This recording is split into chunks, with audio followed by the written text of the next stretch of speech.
Today, we're going to make an enclosure for a prehistoric reptile, the Chinese crocodile lizard. I've raised this guy since he was just a baby, and now that he's going to be a father this year, time for his upgrade.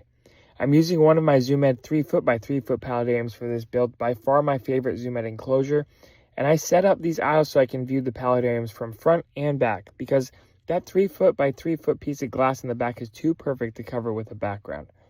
I'll begin by adding some sand I collected and washed. A thin layer to cover the bottom will add the aesthetic and increase in area for biological filtration. Next is the hardscape. I'll begin using a few large pieces of wood, which are actually roots. These are roots of the Douglas fir, which I collected off an overturned stump. I have used this species of root for many years with reptiles, amphibians, and fish, and it works great.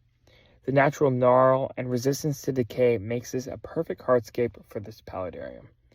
To keep the water clean, I'll use this Zoom Ed paludarium filter that's good for up to 20 gallons. The filter suction cups to the glass, and I'll run the cord up and out the lid. Now, the fun part. Time to fill the tank. I'll use a plastic bag to help avoid disturbing the sand while filling. For flora, I'll be keeping it simple and adding only one type of plant called grape ivy. The roots will be immersed in the water, getting all the nutrients it needs, while the rest of the plant can grow up the hardscape. The tank still feels a little sterile, so to make it more natural, I'll add some leaf litter. These are washed evergreen oak leaves that I soaked until they sunk on their own. Much better. Now, to turn on the filter, which creates some nice flow and surface agitation. This will be greatly appreciated by the crocodile lizard's roommates, a school of white cloud minnows, a cold water species that also comes from China. They really do seem to be loving the enclosure, and can you blame them? But now it's time for the main event.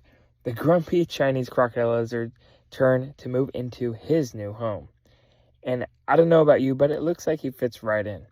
He'll have plenty of space to swim, climb on branches, and find that perfect spot to warm up or cool down.